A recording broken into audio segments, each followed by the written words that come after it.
ወይ ጉድ! ዘንድሮ ማለት ነው የምሬን ነው። እኛ ማለት የሚጠበቅብን እድሜና ጤና ስጠን ብቻ ነው። ምክንያቱም የፈለግነውን ነገር ዩቲዩብ ላይ ማየት እንችላለን። በፈለግነው ሰዓት ያሳየናል ሁሉንም ነገር እና ማለት ነው። እንግዲህ እየታየ ያለው ምንድን ነው? አንዳንዶች ዘለው ከሰው ትዳር ውስጥ ይገባሉ። አንዳንዶች ደግሞ በስጦታ መልኩ የሰውን ፍቅረኛ ለመቀማት ይጋጋጣሉ። ሌላኛውም ደግሞ እንግዲህ በርከክ ብሎ ቀለበት ሲደረግላት አሻፈረኝ ትላለች። እንግዲህ ያው ቶፊቅን ታውቁታላችሁ መቼም የማያውቀው የለም። ቶፊቅን ማለት ነው በርከክ ብሎ ቀለበት ማድረግ። ሶፊ ደግሞ እኔ ምን እንደነካት አላውቅም፣ እኔ የሆነ ነገር እነግርሃለሁ ትለዋለች። ያንን ቀለበት አባሮ ከግድግዳ ጋር። አሁን ያን ቀለበት የት ነው የሚገኘው? ስንት ብር ወጥቶበት እኮ እኔ አሁን ወጪ ያሳስበኛል፣ ወጪ ያሳስበኛል በእውነቱ።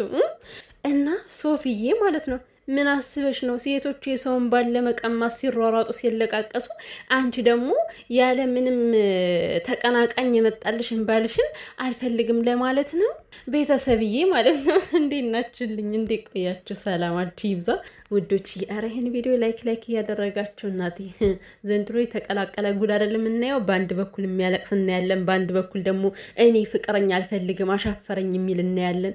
በአንድ በኩል ደግሞ ሩትዬ ባሏን ለመመለስ በጣም ብዙ ነገር ትጥራለች፣ ባሏለችበት ትውላለች። የኔ እንቁ ሴት ማለት ነው። እና ማለት ነው ዛሬ በሁለት ነገር ነው የመጣሁት። በመጀመሪያ ደረጃ ስለ ሶፊና ስለ ቶፊቅ ያው ቤታቸው ገብታችሁ ማየት ትችላላችሁ። ያው እኔ በእነሱ ሰርቼ አላቅም፣ ድንገት ስላየዋቸውኝ ነው ማለት ነው። እና የሄርሜላ ተቀጣሪዎች በጣም ነው ያፈነጠዙት፣ ጠገቡ ማለት ነው። እኔ የምለው እንዴ አሁን እኮ በሄርሜላ በኩል ያሉ ሰዎች ማለት ነው ቤተሰብ የምሬ ነው በሁለት አኮን እንዲህ እየተሰቃዩ ያሉት ያቺ የተጣለላቸው ጉርሻ እስከምታልቅ ድረስ ማለት ነው። የሄርሜላ ነገር አንገብግቦ ሊደፋቸው ነው እኮ። ሩትዬ ደግሞ በተቃራኒው ፍቅሯ ነው የሚያንገበግባቸው። ካጠገቧ ያሉ ጓደኞቿ የሩትዬ ፍቅር የሩትዬ መልካምነት ነው እንደዚህ የሚያደርጋቸው። የሄርሜላሳ ውለታው ማለት ነው ያልሆነ ቃላት እንዲናገሩ ይገፋፋቸዋል። የዋለችላቸው ያደረገችላቸው የደጎመቻቸው ገንዘብ ይገርማል እኮ። እና ለምንድን ነው አዲስ ይሄን ሁሉ የምትያዋትሉኝ? ማለት የፈለኩት ዛሬ አንድ የማታ ጨለማ የሚመስል የማታ ወፍ አለ፣ አንድ ወንድ ማለት ነው በሄርሜላ በኩል ሁሌ የሚንጦለጦል አቅም የለው፣ የኔን ያክል እንኳን አቅም የለውም።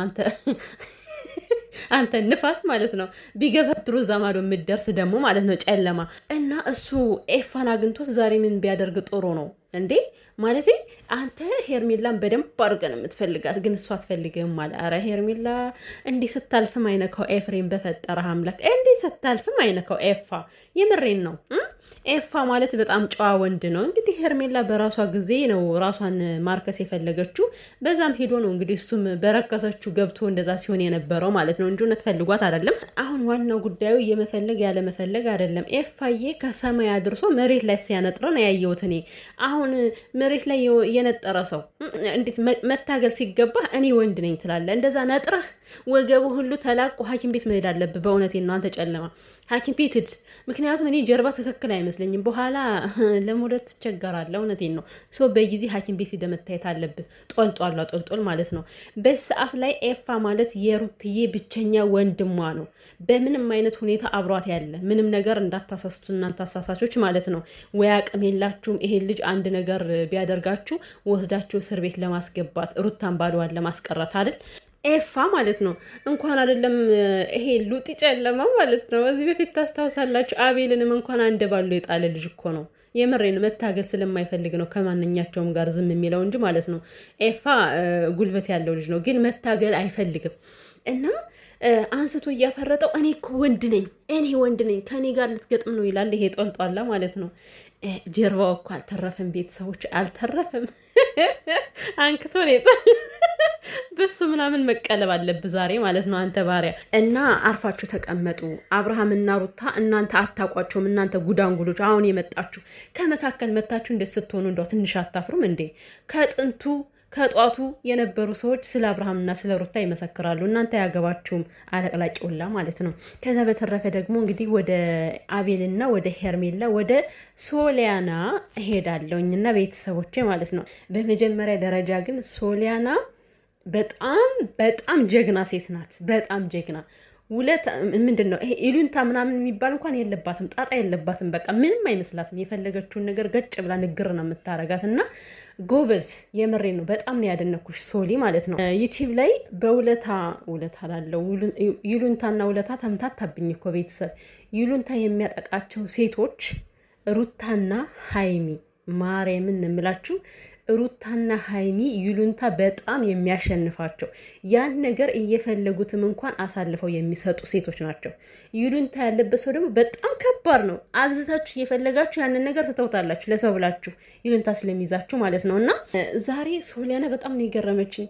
እች ማርቴ ተብዬዋ ማለት ነው በስጦታ ምን ልታረገው እንደሆን አቤልን ይሄን ስታይ በቃ ሁሌ ታስታውሰኛለህ ይሁን አላውቅም፣ ከዛ ውስጥ ያለው ምን እንደሆን ትፈልገዋለህ እያለች ትጨቀጭቀዋለች። ሶልዬ ማለት ነው ግትር ብላ እንዴ ምን ሆነሻል? እኔ ከአንቺ ስጦታ በላይ እኮ አለች። እኔ ፈጣሪ ስጦታ አድርጎ ሰጥቶታል አለች። አረካችኝ እኮ የኔ ጀግና ማለት ነው። ቅመም ናት ማርያምን። እና ሄርማን ነበረች ማርታ ተብዬዋ ማለት ነው በሄደችበት እግሯ ስጦታዋን ይዛ ተንከልክላ ተመለሰች። ያሳፍራል። ይሄ ዋጋችሁ ነው። እውነት ለመናገር ሴትነታችሁን እያረከሳችሁ ስለሆነ በዛው ልክ የሚከፈላችሁ ዋጋችሁ ነው። ራሳችሁን የምታረክሱ ሴቶች ማለት ነው። አሁን ማርታ ተብዬዋ በቃ ልጁ ምንድን ነው አቋሙን አሳወቀሽ፣ የሚፈልገውን ሴት አሳወቀሽ። ሄደሽ ከፍቅረኛሞች መካከል መርመጥመጥ ምንድን ነው? ስጦታ መውሰድ ምን ይሉታል? አሁን ምን ፈልገሽ ነው? እንዲጣሉ ፈልገሽ ነው? ደግሞ ብቻውን ሲመጣ ትዝያለሽ፣ ትፍነከነያለሽ ማለት ነው። ሲጀምር እንደናንተ ተንኮለኛ ሰው የለም በመጀመሪያ ደረጃ ማለት ነው። ሶሊያና ተንኮሏ ነው እንደዚህ የሚያደርጋት፣ የሆነ ነገር ልታጠቃው ስለፈለገች ነው። ይሄ የእናንተ ጠባብ አእምሮ ነው። ገባሽ አይደለም? አብሮ ያደጋት ልጅ ነች። እሱ ምንም ልታደርገው አትችልም። አቤል ቀልበቢስ ሆኖ ቀልቡ ርቆ እንጂ ከሩታ ጋር እንደዛ ሲሆን የነበረው አቤልን ማንም በድሎት አይደለም። ገባሽ አይደለ? ስለዚህ አቤል መጥፎውንና ሁሉም ሰው መጥፎ ነው ማለት አይደለም። እኔ አሁን ሶሊ ልትጎዳው ነው። ማን ነው አሁን አቤል ማለት ነው ሩታን የሆነ ነገር አድርጎ ወደ ሄርሜላ ስለሄደ የሚያስቡት ሶሊያና ልትበቀለው ነው የሚመስላቸው። እናንተ በቀለኞች ማለት ነው።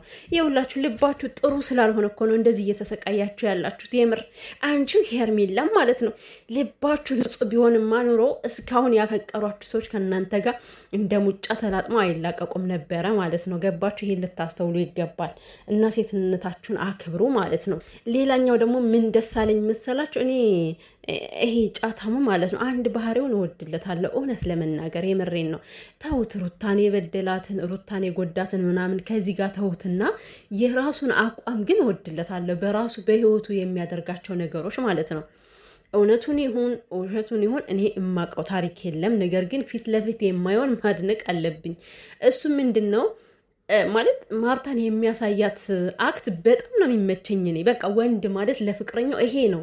ገባችሁ? በቃ ምርጫዬን አሳውቅሻለሁ፣ ከዚህ በኋላ እኔ እና አንቺ ምንም የሚያገናኝን ነገር የለም ሲል ራሱ ለሴቷ እኮ ኩራት እኮ ነው። እግዚአብሔርን ማለት አብራው ላለችው ሴት አብርሃም ታደሰ ሩትዬ ከሱ ጋር እያለች እንደዚህ አቋም ያለው ቆፍጣና ወንድ ቢሆን ኑሮ ማለት ነው ዛሬ ላይ ሄርሜላ መታ ባላለቃቀሰች ባልተደስ ምንድነው ይባለው ባልደሰኮረችባቸው ከመካከል ገብታ ማለት ነው።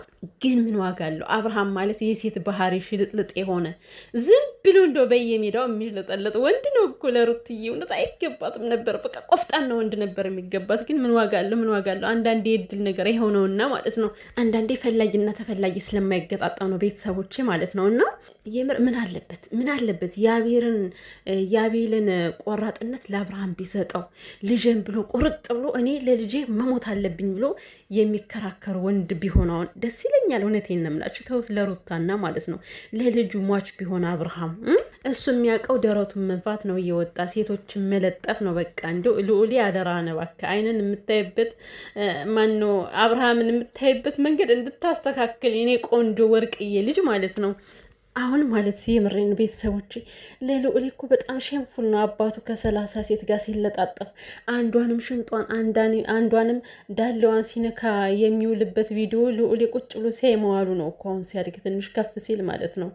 አይ ኧረ ተው ግን ለልጆች ደዱ መልካም ነገር አሳልፋችሁ ለፉ ወላጆች። ተው ግን ተው ነገሩ በዚህ ልጅነታችሁ ወላጅ ስትሆን እኮ ነው ነገሩ የቀረውና ማለት ነው። እና ምንድነው አትልከስከሱ ልላችሁ ፈልጌ ነው። ራሳችሁን ቆጠብ አድርጉት ሴቶች በተለይ ምንድነው ወንድ በሞላበት ሀገር አንድ ወንድ ላይ ተንጠልጥላችሁ ለዛውም የተያዘ ነው እኮ ምንድነው ኢትዮጵያ ውስጥ ግን ማለት ነው ቤተሰቦች ሲንግል ማን ጠፍቶ ነው ወይስ ምንድነው? በቃ ለኢትዮጵያ ሴቶች የተፈቀደው የተያዘ ፍቅረኛ ነው ትዳር ያለው ወንድ ነው። እኔ እኮ አይገባኝም ትርጉሙ ምንድን ነው እየሄዱ የሚንጠለጠሉበት ምክንያት እና በጣም ብዙ ነገሮች እየተፈጠሩ ነው።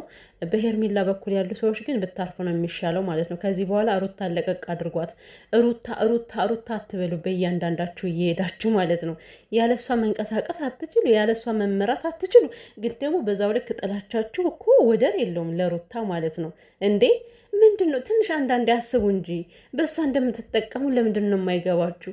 ሩትዬ ፈጣሪ ሰጧት እኮ ነው ለሁሉም እድል የሆነችው፣ ለሁሉም መነገጃ፣ ለሁሉም እንዴት ነው ለሁሉም የገቢ ምንጭ የሆነችው። እውነት ለመናገር ይሄ እድል ከፈጣሪ ስለተሰጣት ነው። እናንተም ደግሞ አንዳንዴ ማለት ነው እስኪ ጥላቻችሁን ቀነስ አድርጉት። ምንድን ነው የምትሉት እንዴ? ጉድ እኮ ነው።